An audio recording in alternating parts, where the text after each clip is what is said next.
Hello, नमस्कार, सत श्री अकाल, अस्सलाम वालेकुम। कैसे हैं जनाब? आज का ये विशेष वीडियो है ज्ञानवापी स्पेशल।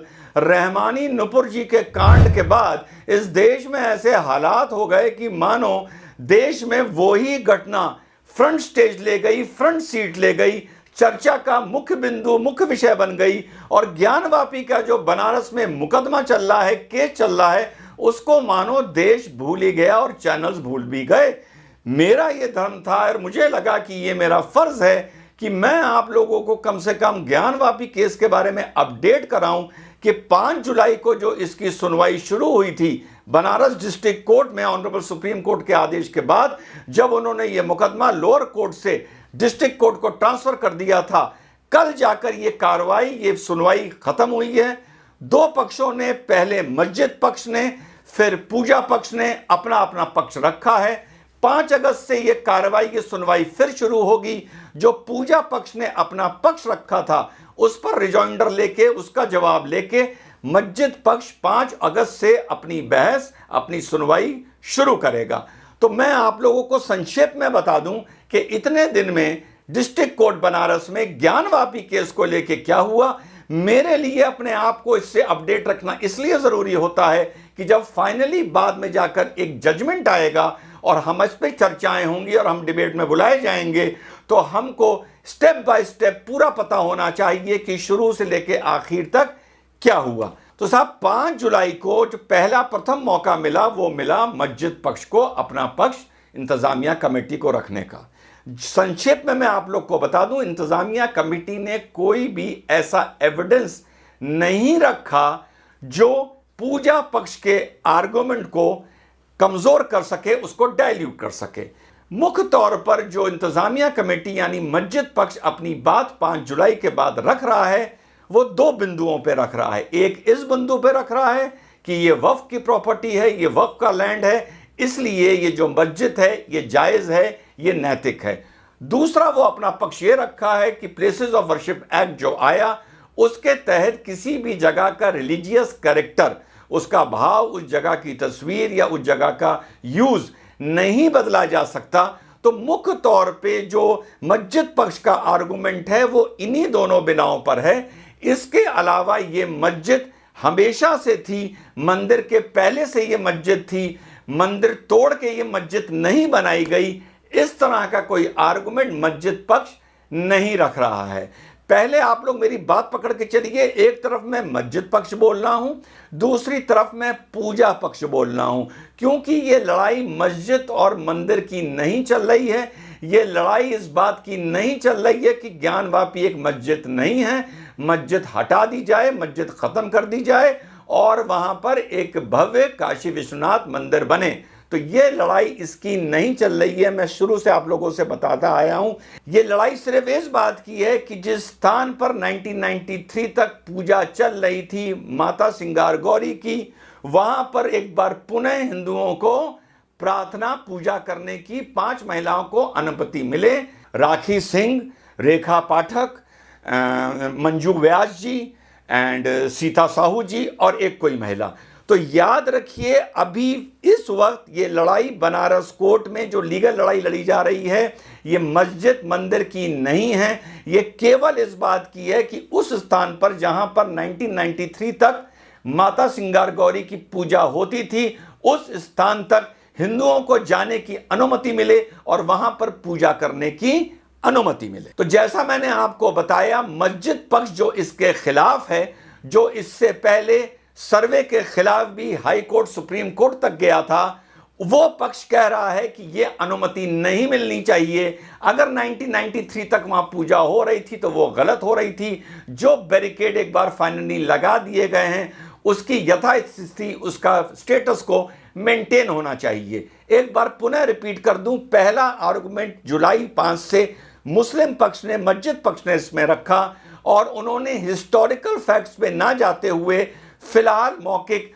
वक्फ का आर्गुमेंट किया और प्लेसेस ऑफ रिलीजियस एक्ट का आर्गुमेंट किया कि उसके होते हुए आप जगह का स्वरूप, the character of the place नहीं बदल सकते। जो मस्जिद का एरिया है वो मस्जिद ही का एरिया रहेगा, जो मंदिर का एरिया है वो मंदिर का एरिया रहेगा। अब जब इसमें पूजा पक्ष ने अपना जवाब रखा, अपना काउंटर जिसको बोला जाता है, अपना काउंटर रखा, तो पहली बात जो मंदिर पक्ष ने बोली है, मंदिर पक्ष के अधिवक्ताओं ने बोली है, वो ये बोला है कि 1993 में 6 दिसंबर की घटना के बाद जो मौजूदा यहाँ पर मुलायम सिंह गवर्नमेंट थी, उसको ये लगा कि 6 दिसंबर जैसी घटना कोई बनारस काशी में ना हो जाए। ये उन्होंने एक लॉ एंड ऑर्डर को देखते हुए वहां पर एक मौखिक तौर पे पूजा बंद करवा दी। वो मौखिक तौर 1993 से लगभग 2022-23 तक कैसे पहुंचा, ये एक चर्चा का और अध्ययन का विषय है। तो जब मुलायम गवर्नमेंट ने 1993 में माता सिंगार गौरी जी की यहाँ के स्थान पर, उस स्थल पर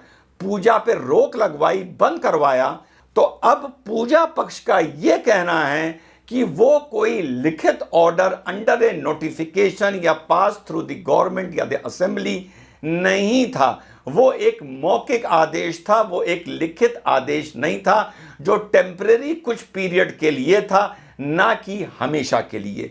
तो पहला आर्गुमेंट मस्जिद के आर्गुमेंट के बाद जो पूजा पक्ष के वकील हैं वो लेके आए, वो ये पहला आर्गुमेंट लेके आए।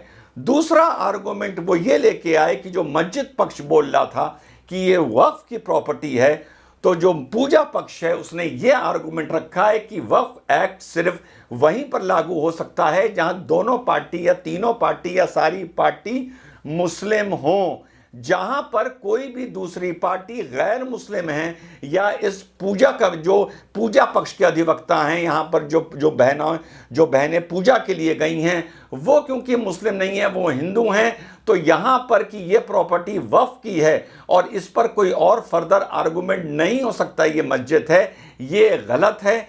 जहां पर सारे पक्ष मुस्लिम होंगे वहीं पर वक्फ का आर्गुमेंट मेंटेनेबल है। तो वो दूसरा ये वाला पॉइंट लेके आए हैं। तीसरा पॉइंट जो पूजा पक्ष लेके आया है, वो मैंने भी बहुत दिन पहले बात बोली थी, अभी मैं आगे आपको दिखाता हूं। वो ये लेके आया है कि जगह का स्वरूप, ये किसके खिलाफ लेके आया है?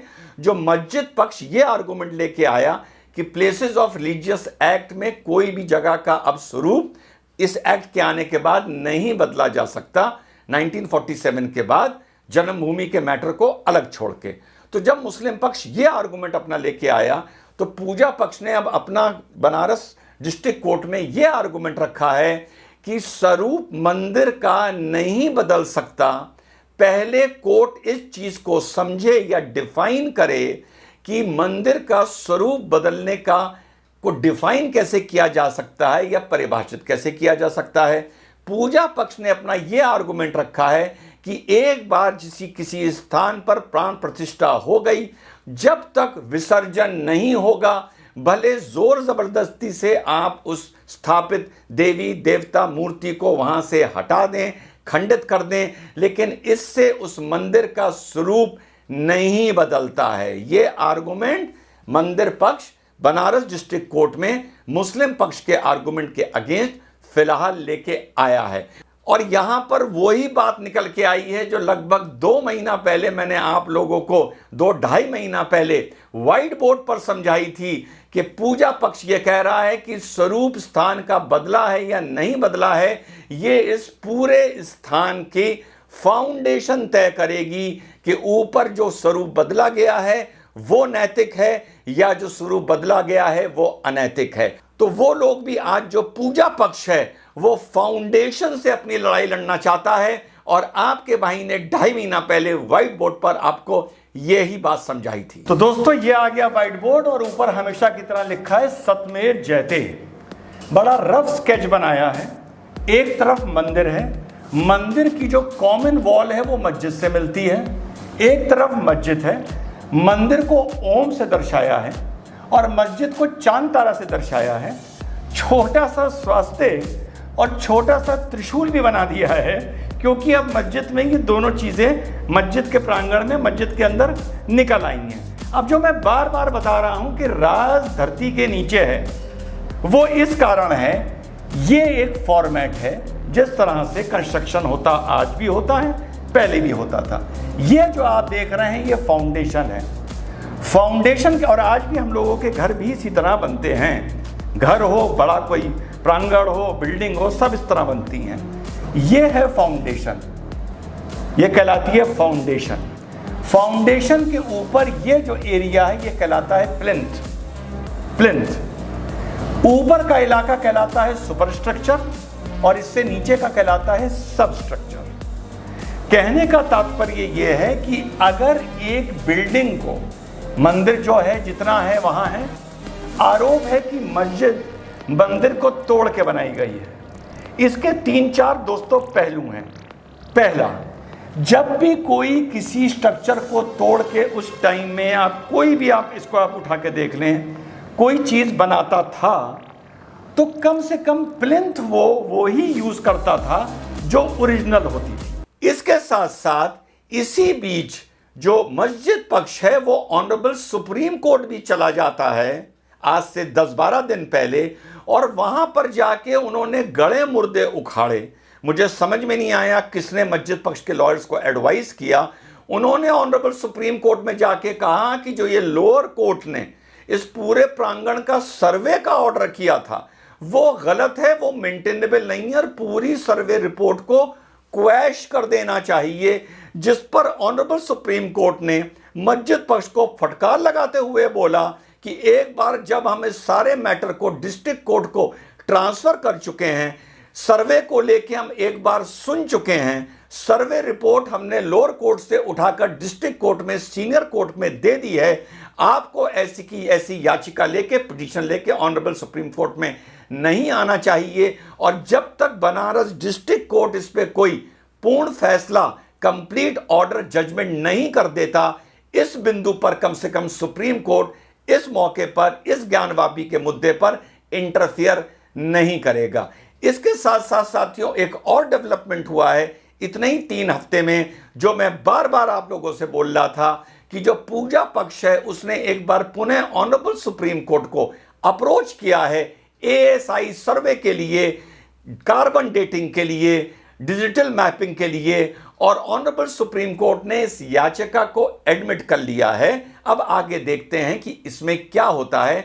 मैं पहले दिन से यह बात बोल रहा हूं कि ना भोलेनाथ की बात करो, ना फव्वारे की फिलहाल बात करो, पूरे प्रांगण को, मंदिर प्रांगण, मस्जिद प्रांगण को एएसआई को हैंडओवर कर दो साइंटिफिकली थ्रू एक्सपर्ट। इसके प्लिंथ को, इसके फाउंडेशन को इवॉल्व करो, देखो, समझो, और फिर जब वो रिपोर्ट सामने आती है फिर इसमें आर्गुमेंट जाना चाहिए। बस मुझे एक बात समझ में नहीं आती कि जो पूजा पक्ष है या मंदिर पक्ष है वो अभी 3-4 दिन पहले एएसआई की मांग को लेकर ऑनरेबल सुप्रीम कोर्ट पिटीशन को लेकर क्यों गया है। क्योंकि मैं पिछले 2.5 महीने से, आप लोगों को ये बात पता होगी, बार बार ये बोल रहा था कि सारे झूठे, सारा मैटर एएसआई को दो, साइंटिफिक रिसर्च को दो, एक्सपर्ट को हैंडओवर करो और वहां से एक कंक्लूसिव रिपोर्ट सामने आने दो कि क्या फाउंडेशन है, क्या प्लिंथ है, क्या कार्बन डेटिंग है, तब जाके इस मुकदमे क्या एक बेहतर आर्गुमेंट हो सकेगा, एक कंक्लूसिव आर्गुमेंट हो चुकेगा। चवन्नी 10 पैसा 5 पैसे से काम नहीं चलेगा और कॉम्प्लिकेशन पैदा होंगे। जब सुप्रीम कोर्ट ने यह बोल दिया है तो अगर मेरी एडवाइस हिंदू पक्ष या मंदिर पक्ष माने, मैं कहूंगा तुरंत एक पिटीशन लगाओ कि यह पूरा प्रांगण जिसमें सांकेतिक पूजा होती रहे और सांकेतिक उधर कुरान की तलावत होती रहे, बस पब्लिक के लिए बंद किया जाए 2 महीने के लिए और तुरंत इसको आर्कियोलॉजिकल सर्वे को हैंडओवर किया जाए। लेकिन उस एएसआई की रिपोर्ट को जो आदेश लोअर कोर्ट ने ऑलरेडी कर दिया था, डिस्ट्रिक्ट कोर्ट ने ऑलरेडी कर दिया था, लेकिन ऑनरेबल इलाहाबाद हाई कोर्ट ने उसको स्टे कर रखा था, तो एक बार पुनः वो याचिका ऑनरेबल सुप्रीम कोर्ट में एडमिट हो गई है। मैं खुदा से दुआ करता हूं, परवाले से दुआ करता हूं कि ऑनरेबल सुप्रीम कोर्ट इसकी अनुमति दे दे, सारा दूध का दूध, पानी का पानी हो जाए। अब 5 अगस्त को जो पूजा पक्ष है उसने जितने भी मैंने आपको आर्गुमेंट बताया जो किए हैं उसका जवाब मस्जिद पक्ष देगा। उसके बाद डिस्ट्रिक्ट कोर्ट बनारस इसमें कोई कंक्लूसिव जजमेंट या कंक्लूसिव फैसला देगा। तो मैंने सोचा कि आप लोग इससे आउट ऑफ टच हो गए हैं, आप लोगों को इस पर जरा अपडेट कर दूं कि पिछले लगभग 1 महीने में या पिछले 21 दिन में बनारस डिस्ट्रिक्ट कोर्ट में ज्ञानवापी को लेकर क्या अपडेट है और क्या डेवलपमेंट चल रहा है। 5 अगस्त को जब इसकी सुनवाई शुरू होगी तो एवरी वीक मैं उसका एक जिस्ट बनाकर आप लोगों को अपडेट करता रहूंगा। जय हिंद, वंदे मातरम, खुदा हाफिज।